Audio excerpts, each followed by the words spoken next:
I'm not getting out my car to go to the house. I would have pulled the squad car all the way up, all the way up to the front porch. There was someone standing behind one of them.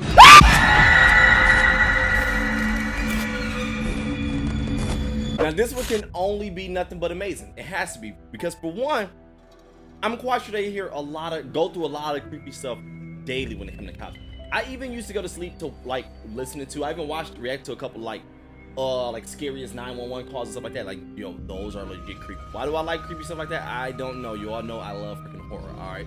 But anyway, by the way, check out 5 disturbing police officer horror stories by the homie Mr.Nightmare. My bad. Swallow.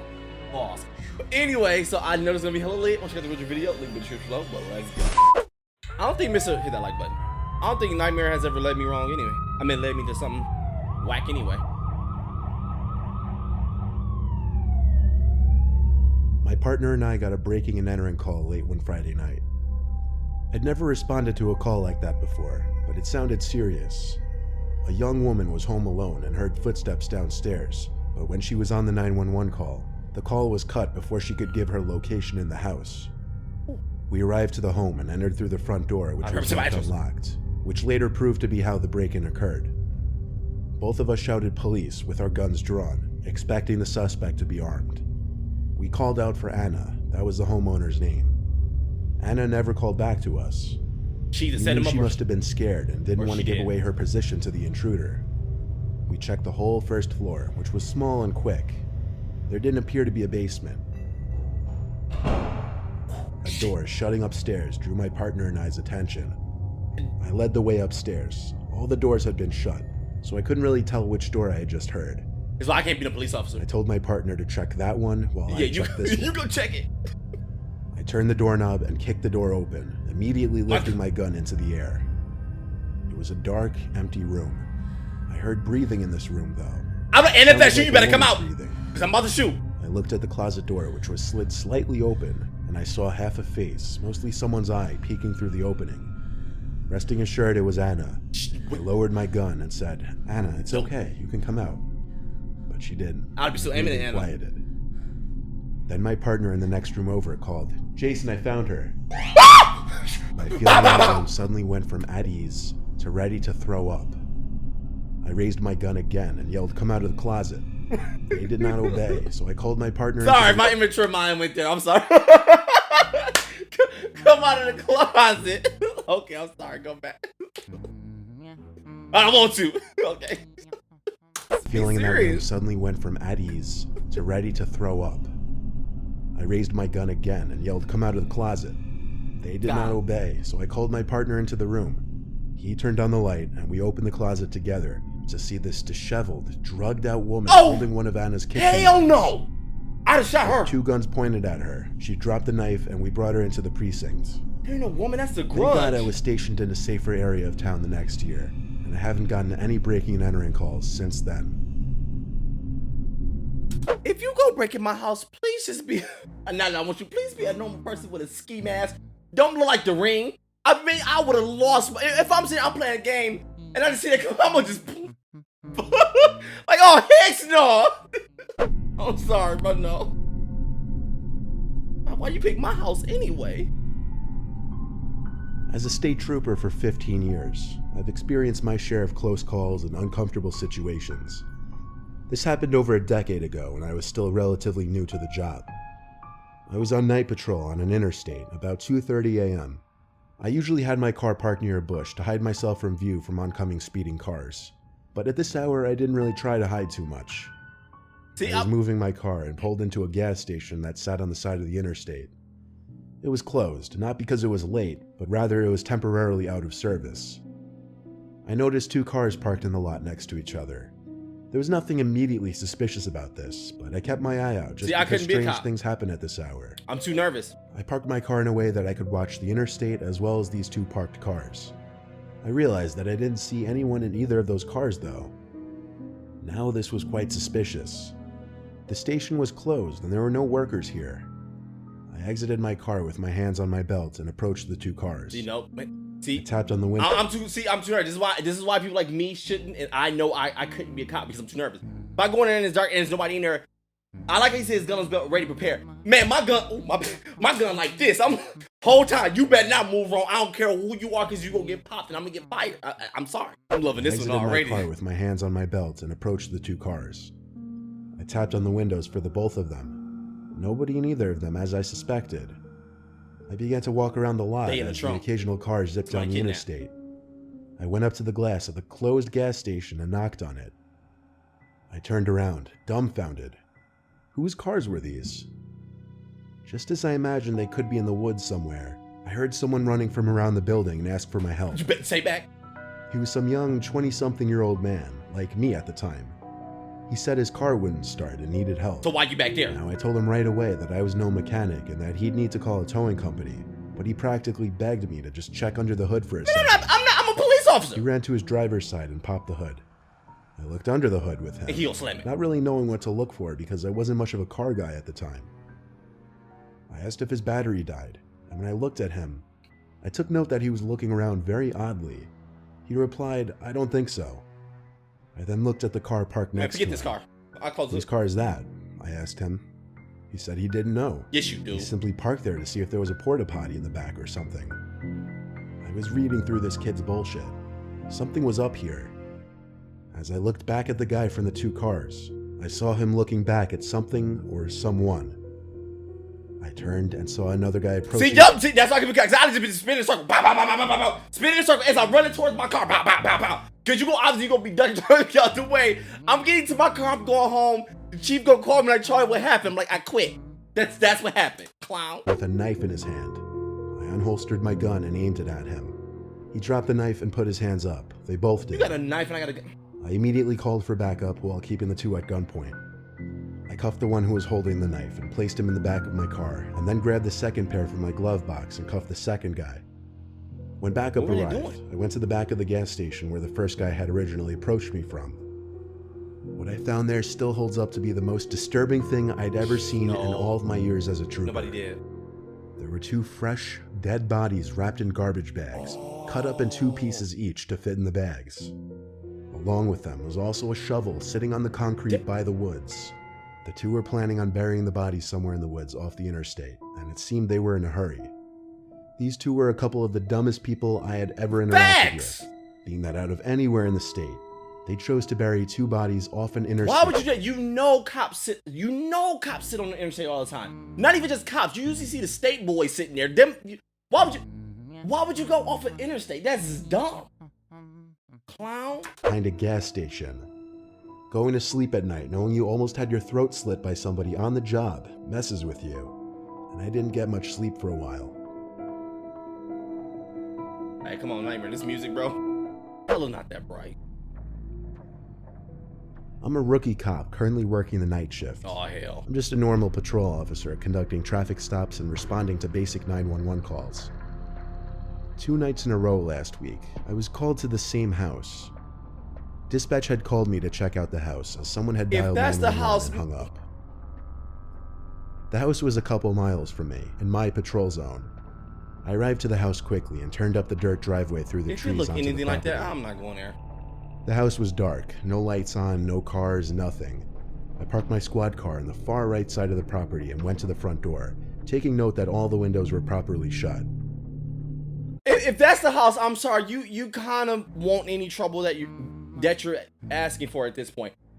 I'm not getting out my car to go to the house. I would have put the squad car all the way up, all the way up to the front porch. I did the little that's how they do. Like, yo, all right, I'm out here. If you need help, come outside. If something's wrong, let me know.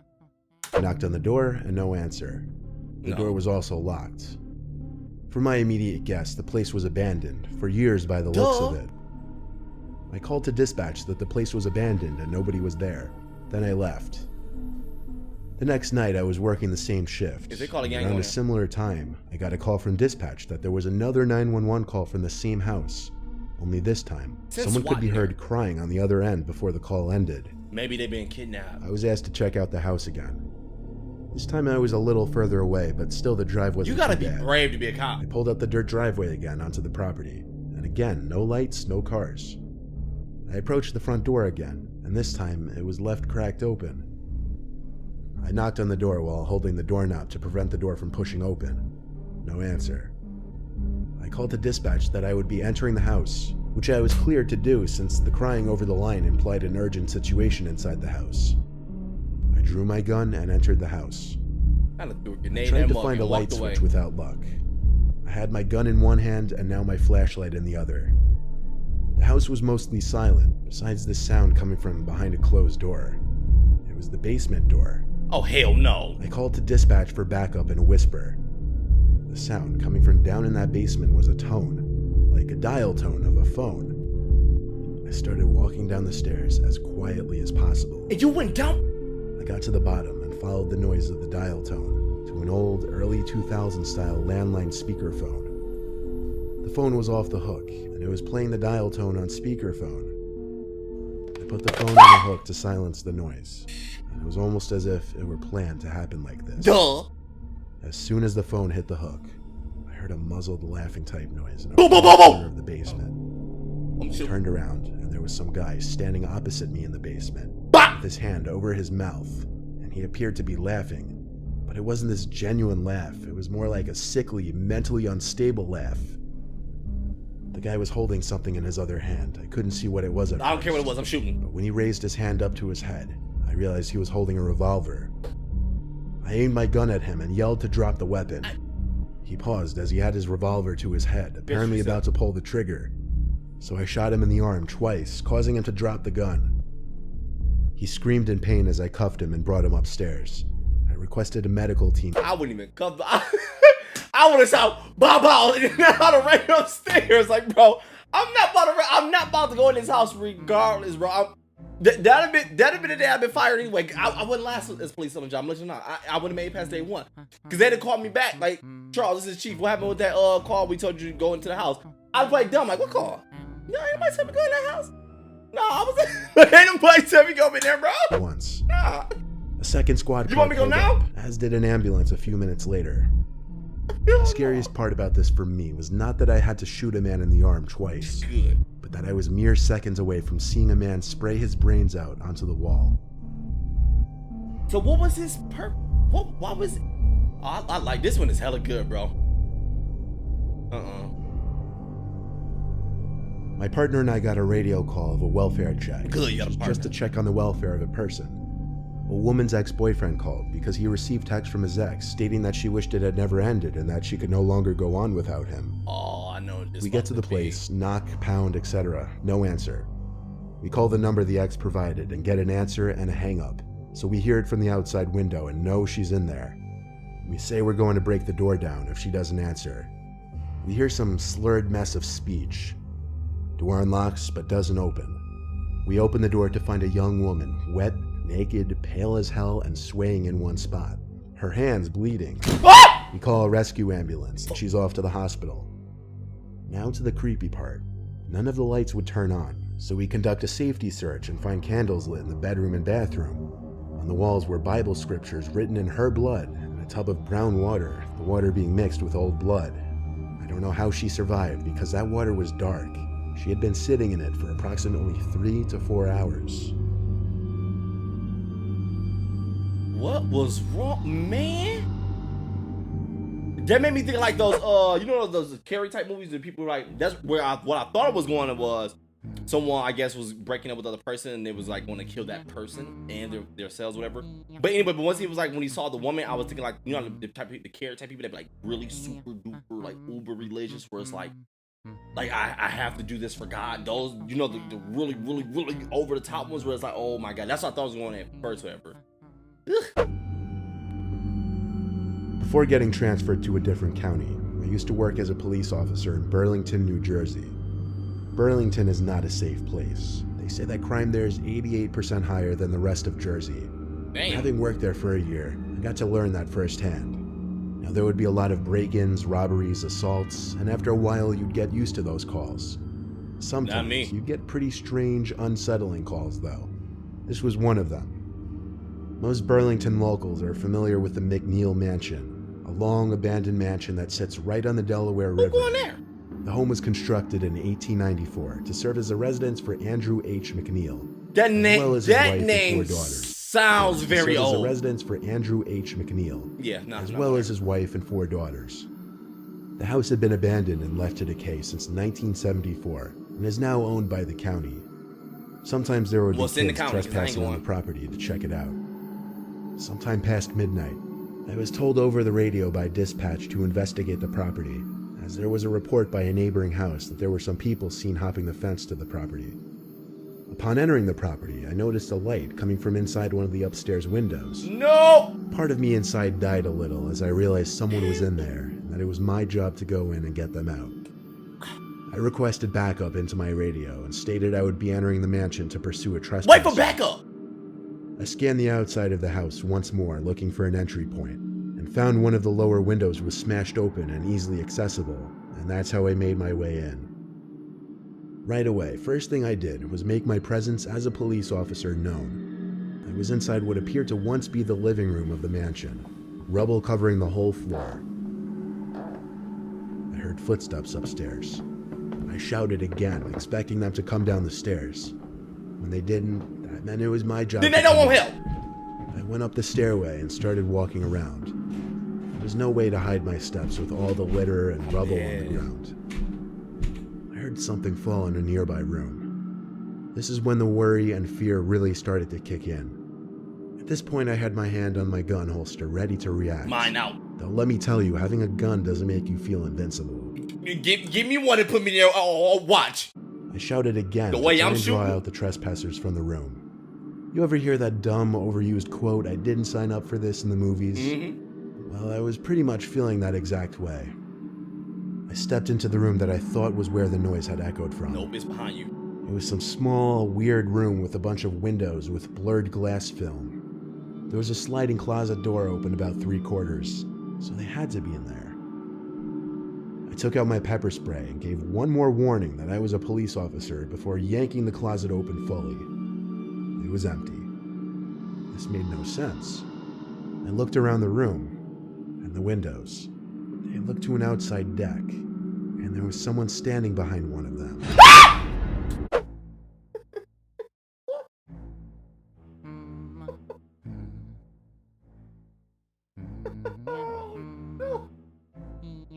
Oh God, Mr. Nightmare, this one is hella good, bro. I'm dumb scared. I'm sorry, bro. There's no way. There's no way I went in there. There's no way. I don't want to. This is why. This is why when it comes to like people who work at like those, work at daycares or old homes, the homes with the older people, whatever. I hate hearing those stories about how they abuse them and everything. It's like, why would you apply for a job that you know you're not gonna be happy with? I'm not saying I'm like no. I don't mind kids or older people. I don't mind it. If I'm gonna apply to a job where I have to babysit kids at daycare, I'm gonna make sure I have the tolerance to put up with kids. Yes, kids do dumb things. Kids will eat you off. It is not a little tap on the hand. That's cool. Nothing wrong with that. I'm not talking about that. I'm not talking about those. Or one of the people like at the old homes, whatever, and you know they're losing their mind. Okay, they don't have their family. They've been through life basically, and people get mad at you like crap because they can't do what you respond and tell them to do. But like, I would not apply for these jobs knowing if I can do it. I'm not saying I couldn't. No, I would never disrespect people like that. I'm saying those people do it. Well, I'm saying that to say this. Now I'm speaking about me personally. I would not apply to be a cop. I know I can't do it. I'm shooting everybody and everything. I'm sorry, you can get offended all you want. I'm too nervous, okay? If you give me a gun and I got the right to shoot, if I'm in the house right now and boom, I said at the window, bam, guess what? Shot. Hopefully it was an actual killer. Because if it was somebody innocent, oops, I just messed up big time. But that's why I know I wouldn't apply for nothing like that. Because I know how I am. Clown. I couldn't see anything about their features other than the outline of their body. The would have had a bullet in it because I'm gone. And I realized there were people at the other windows People? too. The way they were all looking at me through the window film. Definitely shooting in circles. The ghostly appearance they gave. Like a picture from a kid's horror novel. I found the door to that deck in an adjacent room. When I stepped out, the 3 figures standing at the windows were gone. I didn't see any other way off the deck besides the door I came out. I'm jumping head first out. I saw the flashing lights of a police car through a bunch of streets parked on the same lot as me. Another officer announced his and his partner's arrival to me over the radio. Hurry up, come upstairs, hurry up! I met the officers outside the house and pointed up at the deck where I saw 3 people standing. They were creeped out as well when I described how they all just stood there at their own windows. You better go back in there. We searched the whole mansion together. I eventually came to a small room with a window on the first floor, and once again, something was outside this window. I had to step closer to figure out if it was a person's head or not. Oh, I know. When I got too close, the object lowered below the window. I radioed the other officers to go outside with me. We looked around the whole property and didn't find anyone. We searched for another 10-15 minutes before closing up all the entrances to the house and moving on. The scariest part of this for me was definitely seeing 3 ghost-like silhouettes all standing at their own of the 3 windows to that deck, looking inside at me. Yep, being a police officer, you have to be brave. Like, the fact that he was like, all right, I'm calling for backup, boom, I'm about to go in, check everything. That's you're meant for that job, bro. I give you props, cause if you send me to a house, especially that look haunted, for one, I'm out like I can get it. I'm sorry, I'm just like it, okay. But once you actually let me know, like, yo, yeah, you gotta go in there. I'm like, all right, calling for backup. I'm waiting outside in the car. Car is in drive. Foot is on the gas. On the brake. That's it. I'm ready. Windows up, gun in my hand. I'm ready. Let me hear like a creak. Take it off. I'm going 100 miles and see. I'm out of there because I'm waiting, bro. Like, no. Once they get here, then we go in there together as a team. All right. I'm not going in there by myself. Unless if I'm sitting there and that's the thing. I have to go. I'm gonna be still sitting there. I don't care. Then when I see my people pull up, I'm getting out my car. Like, yo, yeah, I was just in there and I'm just like I ain't seen nothing in there, so we can go ahead and get out of here. Unless y'all still want to search it, y'all can go ahead and search it. I'm sorry. That's why me personally, I hope no one like me applies to be a cop, and then they get someone case who really need it, because that's bad. That's why I wouldn't apply. I just wouldn't do it. I'm sorry. I'm not sorry, because I'm telling you now, you wouldn't have to worry about it, because I wouldn't do it. I wouldn't apply for that. All right. But if you guys enjoyed the video, don't forget to like, comment, share, guys. As awesome as time, buddies. Charlie's out.